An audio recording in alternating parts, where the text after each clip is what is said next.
अस्सलामुअलैकुम स्टूडेंट्स, मैं हूं डॉक्टर अबीबुर रहमान और आप देख रहे हैं क्वेटा टीवी। स्टूडेंट्स, थर्मोकेमिस्ट्री में आज हम डिस्कस करेंगे लेक्चर नंबर 5 को और ये हमारा लेक्चर है जी first law of thermodynamics. First law of thermodynamics, it is also known as law of conservation of energy. इसे हम कहते हैं law of conservation of energy, यानी एनर्जी के बाकी रहने का कानून। क्या मतलब हुआ? ये कानून ये कहता है कि एनर्जी को ना तो हम ख़त्म कर सकते हैं ना हम पैदा कर सकते हैं, बल्कि इसकी शक्ल को हम चेंज कर सकते हैं। इट इज़ स्टेटेड एज, और ये इस तरह से डिस्कस होता है, energy can neither be created, energy को ना तो हम पैदा कर सकते हैं नॉर डिस्ट्रॉयड, ना ही ख़त्म कर सकते हैं। एनर्जी को ना तो पैदा कर सकते हैं ना ख़त्म कर सकते हैं, but can be changed from one form to another form, लेकिन बदल सकते हैं इसे एक शक्ल से दूसरी शक्ल में। क्या मतलब हुआ स्टूडेंट्स? इसका मतलब ये हुआ स्टूडेंट्स कि अगर हमारे पास एक पानी का गिलास हो और इस पानी के गिलास में बिल्कुल गर्म यानी उबलता हुआ, ठीक है, पानी मौजूद हो, बॉइलिंग वाटर इसके अंदर मौजूद हो, और इस बॉइलिंग वाटर का मतलब ये होगा कि इसमें बहुत ज़्यादा एनर्जी मौजूद है। ठीक है, अब हम क्या करते हैं जी, इसे अगर हम रख दें तो इसका हीट जो होगा वो बाहर की तरफ फ्लो करना शुरू करेगा और कुछ देर बाद ये ठंडा हो जाएगा। तो अब क्या हुआ स्टूडेंट्स, यहाँ अंदर जो एनर्जी थी सिस्टम के अंदर, वो एनर्जी बाहर जा चुका है।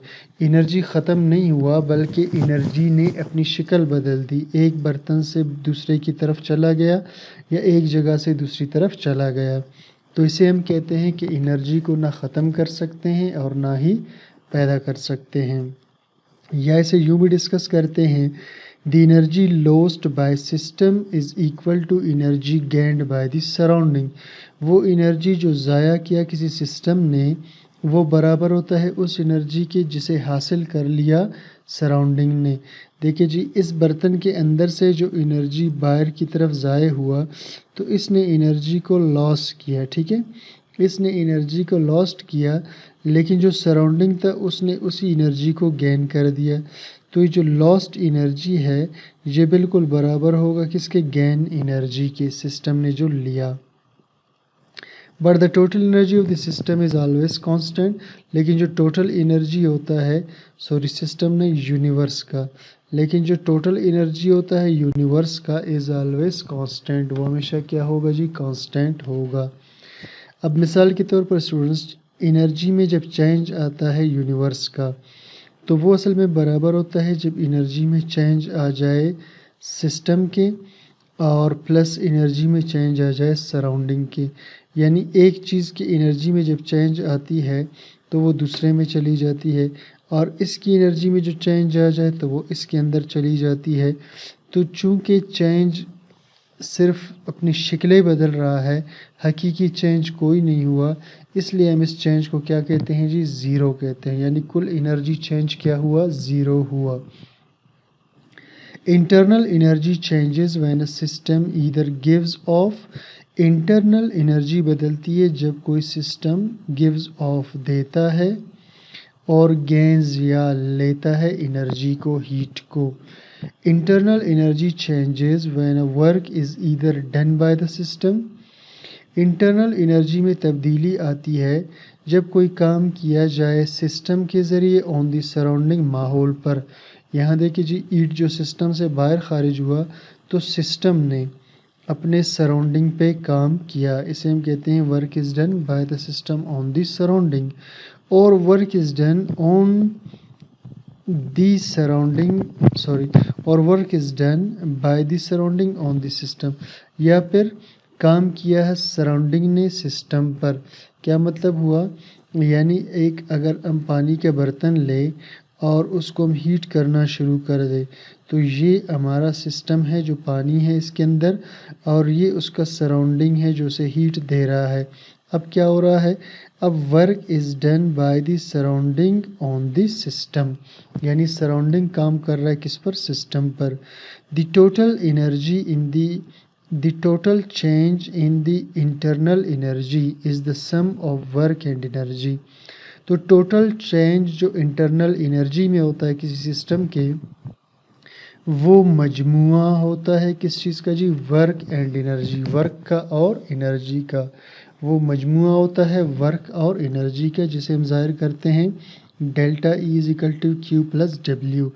यहाँ पर जो डब्ल्यू है स्टूडेंट्स ये वर्क है, और क्यू जो है यहाँ पर एनर्जी को या हीट को क्यू कहते हैं। This is mathematical form of first law of thermodynamics, ये मैथमेटिकल फॉर्म है फर्स्ट लॉ ऑफ थर्मोडायनामिक्स का।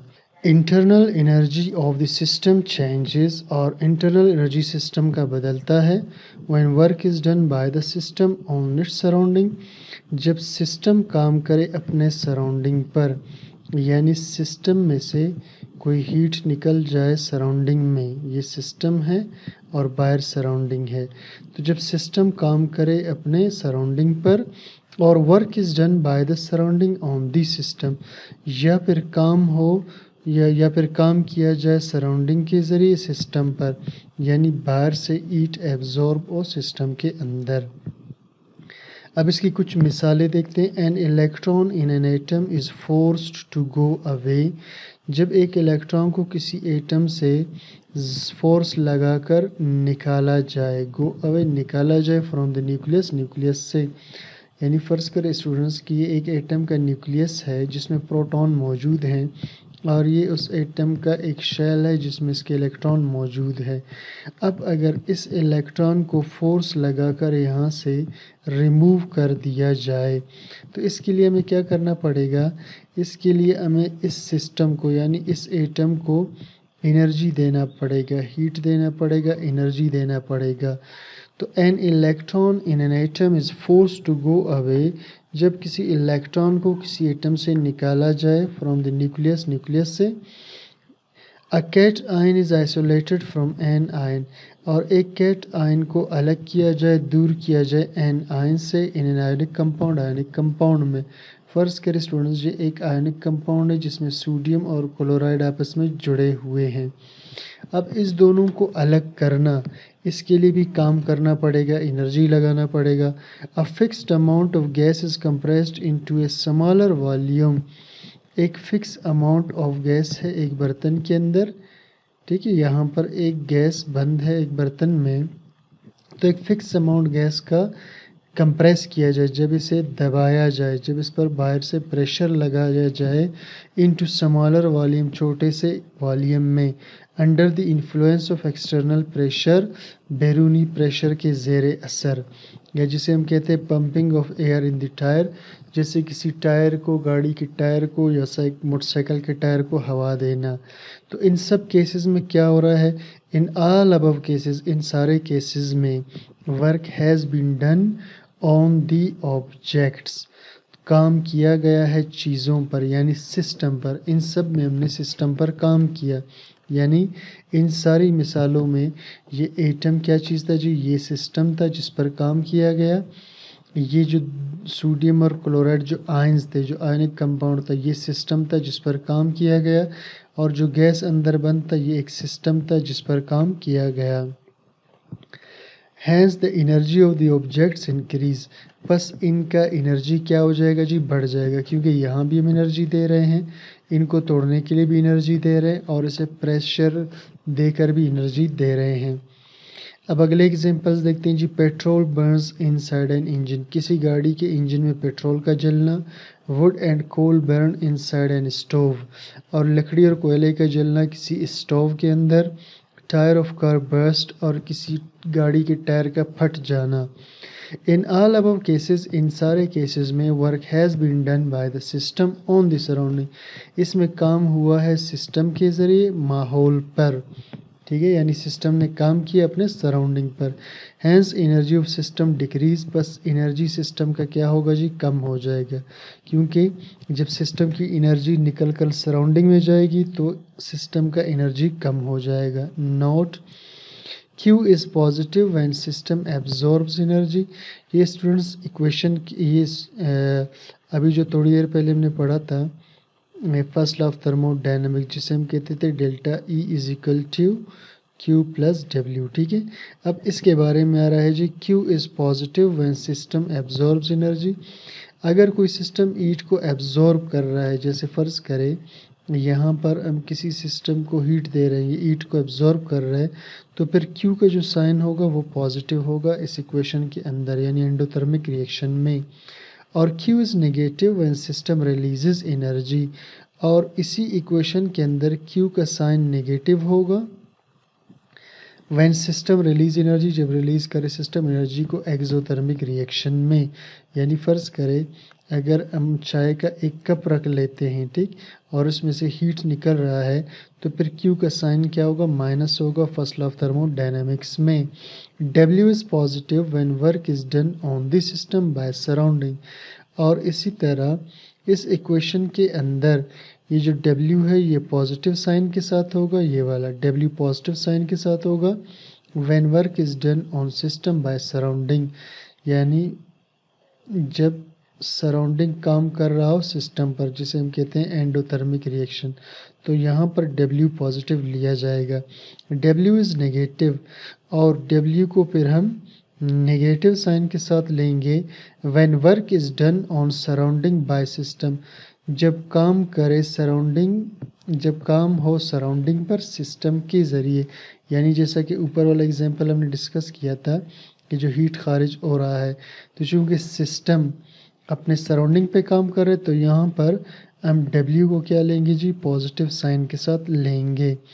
और delta E is positive when the system absorbs energy, और डेल्टा E का साइन पॉजिटिव होगा जब सिस्टम एनर्जी को जज्ब करे एंडोथर्मिक रिएक्शन में, तो डेल्टा E की जगह हम डेल्टा H भी यूज़ करते हैं। तो देखिए जी, सोडियम सॉलिड हालत में था, इसे हमने हीट करके सोडियम को गैस बना दिया, तो इस दौरान प्लस साइन के साथ 107 किलोजूल पर मोल एनर्जी एब्जॉर्ब किया सिस्टम ने। तो सिस्टम ने चूँकि एब्जॉर्ब किया एनर्जी को, तो ये आएगा प्लस की साइन के साथ। डेल्टा E इज़ नेगेटिव, और डेल्टा E नेगेटिव होगा, ये वाला स्टूडेंट्स, ठीक है, नेगेटिव होगा when the system release energy, जब सिस्टम एनर्जी को रिलीज करे। जैसे कार्बन ऑक्सीजन के साथ मिलके जब कार्बन डाइऑक्साइड बना लेता है, तो इस दौरान हीट रिलीज होता है, यानी डेल्टा H, या जिसे हम डेल्टा E कह सकते हैं। इस सूरत में एनर्जी रिलीज हो रहा है जो कि -393 किलोजूल पर मोल है। तो स्टूडेंट्स, ये थे फर्स्ट लॉ ऑफ थर्मोडायनामिक्स। उम्मीद करता हूँ आपको समझ में आ गया है। कोई चीज़ क्लियर ना हो तो कमेंट सेक्शन में ज़रूर बता दीजिए, और चैनल को सब्सक्राइब, लाइक, शेयर कीजिए। Thank you for watching.